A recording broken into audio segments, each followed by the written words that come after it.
Prime வீடியோவில் tell me softly அப்படிங்கிற ஒரு ஸ்பானிஷ் படத்தை இப்போ தமிழ் டப்பிங்கோட ரிலீஸ் பண்ணியிருக்காங்க. இப்போ இந்த படம் எப்படி இருக்குது, இந்த படத்தோட கதை என்ன அப்படின்னா, படத்தோட ஹீரோயின் சம்மருக்கு அப்புறம் காலேஜில் வந்து ஜாயின் பண்ணுறாங்க. ஆனால் அதுக்கு முன்னாடி அந்த சம்மர் லீவில் ஹீரோயின் வந்து அவங்களோட பாய் ஃப்ரெண்டோட டச்சில் இல்லை. அதனால் அந்த பையன் வந்து ஹீரோயின் கிட்ட, எதுக்காக நீ என் கூட டச்சில் இல்லை, என் கூட ஏன் பேச மாட்டேற, அந்த சம்மர் லீவ் நாளில் வேறு யாரு கூடயாவது ரிலேஷன்ஷிப்பில் இருக்கியா அப்படிங்கிற மாதிரி கேட்குறான். அப்போ தான் இவங்க ரெண்டு பேரும் பேசுகிறது வந்து ஒரு தனி ரூமில் தான். அப்போது அந்த ரூமில் இன்னொரு குரலும் வருது, ஒரு நல்ல போல்டான குரல்.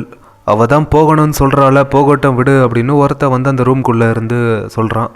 அவன் யாருன்னு பார்த்தா ஹீரோயினோட சைல்டுஹுட் ஃப்ரெண்டு. அப்படி இவரும் சரி, இவரோட பிரதரும் சரி, அப்புறம் ஹீரோயின், இவங்க 3 பேரும் சின்ன வயசில் இருந்தே நல்லா பேசி பழகியிருக்காங்க.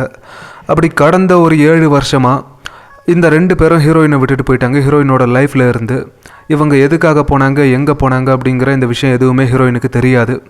இப்போ திடீர்னு ஹீரோயினோட லைஃபுக்குள்ளே இந்த 2 பேரும் வந்ததுக்கப்புறம் இந்த படத்தில் நடக்க போகிற விஷயங்கள்லாம் என்ன அப்படிங்கிற இதெல்லாம் தான் இந்த படத்தோட கதை. இப்போ இந்த படம் வந்து ஒரு ஸ்லோவான ரொமான்டிக்கல் ட்ராமாவை எடுத்திருக்காங்க. நல்லா நிறுத்தி நிதானமாக கொண்டு போயிருப்பாங்க படத்தை. படம் பார்க்கும்போதே என்ன அந்த படம் இவ்வளோ ஸ்லோவாக போதே, கொஞ்சமாவது வேகமாக போகலாம்ல அப்படிங்கிற மாதிரி, இந்த படத்தை பாதியிலே ஸ்கிப் பண்ணிடலாமா அப்படிங்கிற மாதிரிலாம் நம்மளுக்கு தோணும். ஆனால் என்ன தான் நிறுத்தி நிதானமாக போனாலும் அவங்க எடுத்துக்கிட்ட கண்டென்ட்டுக்கு ஏற்ற மாதிரி நல்லா ப்ராப்பராக ஒர்க் பண்ணி கொடுத்துருக்காங்க. அதாவது இப்போது ஹீரோயின் அப்படின்னா அவங்களுக்கு காதல், அந்த காதலில் நடக்கக்கூடிய விஷயங்கள், அந்த போர்ஷன்ஸ் எல்லாம் நல்லா எஃபெக்டிவாக நல்லா ஹேண்டில் பண்ணியிருக்காங்க நீட்டாக. படத்தில் பர்ஃபார்மன்ஸ் அப்படின்னு பார்க்கும்போது ஹீரோயின் அப்புறம் அந்த 2 பசங்க, இவங்க 3 பேரும் ரொம்ப சூப்பரான ஒரு பர்ஃபார்மன்ஸை கொடுத்துருக்காங்க.